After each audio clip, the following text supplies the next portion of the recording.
Hey everyone, welcome back to the Overview Office. I'm Devin. I'm the Titan of Turns, the Sultan of Strategy, the aficionado of acting like I know what I'm doing. Alright, I've already showed you Kiri-ai. I've given you a quick overview. This is a new series called A Single Turn, and I'm going to immediately, in the first entry for this new series, break the rules. And instead of a single turn, I'm going to show you 2 turns. And the reason for that is Kiri-ai plays very quickly, it's very simple, and I would like to show you both the outset of the game and a little bit further in at a late stage play that might decide the fate of winning or losing. Those are going to be the 2 scenarios I'm going to present. It's a single turn followed by a single turn, but you get the idea, you get the point of the video. It's to show you some gameplay and give you a sense of what you're missing by not playing this awesome game. So I've already got the table set up. We have the battlefield, which is a singular card with 5 spaces. There's an advanced battlefield on the back side, but we're just going to do the base play. We've got our red and our blue samurais. This one is in heaven stance or high guard, ready to go. But this little pesky blue samurai needs to be swapped around. That's because each samurai starts in heaven stance. So that's where they need to be at the beginning of the game in their respective areas. The battlefield is a single line. They're going to be moving up and down, slishing and slashing and kasloicing and kaslicing. And I'm going to show you how that works. I've already mentioned each player has the same 5 base cards. There are 3 movement options and a stance change. All 4 of those options are split between 2 cards, top and bottom, with an 180-degree orientation depending on how you want to play it. And then there are 3 basic attacks. There's 1 for high stance, 1 for low stance, or heaven and earth, as it is the case in this game. And then there is 1 card that can be used in either stance, and we'll get to that in a moment. Additionally, every player gets 1 special attack card. It's so special. These are the special attack cards. We're going to randomly deal them out. But first things first, we need to flip over the hand so that it blends in nicely. Okay, shiffy shuffle. Just go ahead and give it a shiffy shuffle. That's the term. You confused folks might be thinking the term is shuffle. You're wrong. It's shiffy shuffle. That is what the pros say. 100%, the pros. One of these cards is off to the side. There's no perfect information in terms of what the other player has. You know what you have, and you have a 50-50 idea of knowing what special attack card they might be holding to use against you. It's a little bit of uncertainty. Alright, so let's do a starting turn at the beginning of the game for each player, resolve it, and show you what happens. Alright, so I chose some cards for myself playing as the red samurai and the blue samurai, who's conveniently located behind the camera. They're a ghost. You can't see them. They're a specter of samurai-ness, which is a word and a thing and a phrase, and it's real, and I didn't just make it up. Both players simultaneously select top cards and bottom cards. You're going to be playing 2 each turn, and you're going to reveal the top first and then the bottom, because possibly by the time you reveal the top one, you're going to die. And so you don't need to reveal the second one right away. Let's see what these samurai have in store for each other.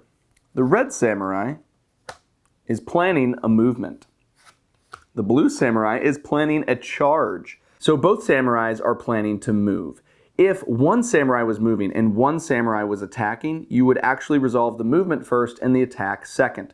And then when there are both movements, both samurais will be resolving them at the same time, but if one samurai chooses to charge, that happens first. The rushed, speedier movement occurs before the slower, more methodical movement. So the blue samurai charges up 2 spaces, and then the red samurai moves up 1. So they are much closer to each other than the beginning of the round. We'll now resolve the second card. So the red samurai flips that over and they're attacking. And so is the blue samurai, which I didn't know, even though I started to say that before I flipped the card. I didn't know, because I wasn't the one that played that. That person played it. The person behind the camera played it. It wasn't me. I didn't set this up.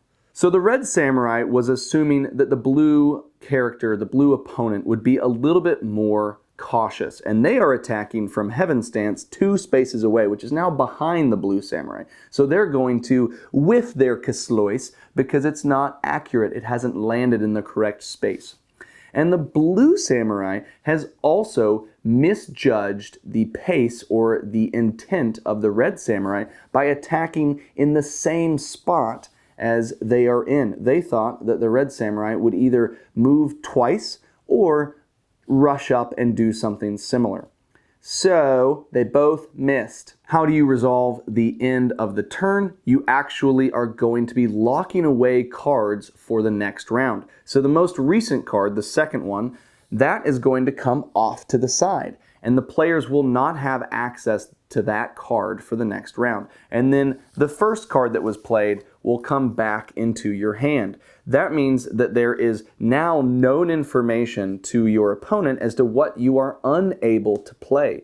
For example, the blue samurai now knows that in high stance or in heaven stance, the red samurai will not be able to strike at a distance of 2. That's very useful information. And then also, the red samurai knows that the blue samurai can't attack in its same spot. So the red samurai is probably going to want to press its advantage forward and get close to the blue samurai. And the blue samurai is probably going to want to stay at a distance because they can't be attacked at that range. Oh wow, look at that. We've been playing a game off camera and you didn't know. And now we are in a much more threatening state for both players. The red samurai and the blue samurai both have taken a wound. If they take one more, they're dead, and that's no bueno. It's not good for them, so they have to fix the problem. Fixing the problem means killing the other player, which is what their aim is this round. As you can see, no special cards have been played yet, but the blue samurai does not have access to their double charge forward or their ability to change stances. And also, the red samurai does not have access yet again to their ability to hit at a distance of 2 spaces in heaven stance. They are in heaven stance, so that's a little bit of a hurdle that they'll have to cross. And then the blue samurai can't jump forward towards the red samurai in a rush, but they also can't get out of earth stance, which they are currently in. So they have to find a cunning way around their pickle. Let's see what happens. Resolving the top card, the red samurai is going to be charging. Makes sense. They can't do a distance attack. They're trying to close the gap between them and the blue samurai. And the blue samurai is actually taking a step back. So this is relevant if the blue samurai was choosing to move forward because the charge happens first. So the red samurai charges forward to the same space. If the blue samurai had chosen to move forward, they wouldn't have been able to because they would have been closed off once they were in the same spot. As you remember from the quick overview video, you can never move past your opponent. It is against the Bushido code. You must face them honorably in combat. But they're not doing that. They're taking a step backward. They're being cautious, and they knew that it was safe to move because they couldn't get attacked at distance even if they had stayed where they were. Now we move on to the second card resolution. The red samurai is unleashing their special attack. Now this was pretty clever on their part because they closed the distance and then they ensured that they would definitely be hitting. They're in high stance, they're hitting both the space that they're in and the space ahead of them, which means had blue samurai decided to stay where they were, they still were in danger of being hit. After this attack resolves, they would be switching to earth stance. And then you have the blue samurai, which executed a fantastic counterattack. As you can see on the counterattack card, it's available to be played on both stances. You can be in earth stance and in heaven stance and execute this.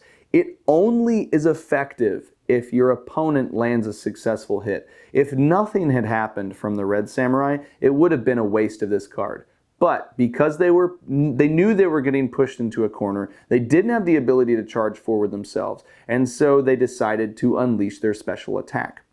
Because this special attack lands and successfully hits, actually, in counter to that, the blue samurai blocks or deflects or parries the blow, and then they inflict the wound.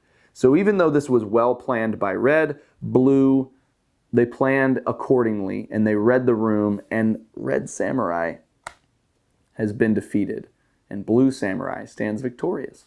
And there you have it. That is an early game and a late game single turn. It's really 2 turns, but the series will sound better if it's a single turn, and for games in which there's longer gameplay and it takes longer to finish a turn, it makes sense to just do a single turn. But I know that I've kind of already ruined the rhythm of me doing this series by starting it off with a video where I did 2 turns. Hopefully now, though, you know how to play Kiri-ai. That's all you need, is to see how it's played. We had a very successful turnout at Essen with people excited at the Spiel convention to check it out. And we're also looking forward to PAX Unplugged, which is coming up, in which you can check out this game as well. This is Kiri-ai the Duel in partnership from Lucky Duck Games with Mugen Gaming. We're very, very thankful that Hamabayashi crafted this beauty and that we have the opportunity to share it with more people. If you have any questions, let me know. I may not be able to answer them, but I'll try my darndest. This has been Devin from the Overview Office. Come back next time to Lucky Duck Games for the next video, and I hope you have a good one.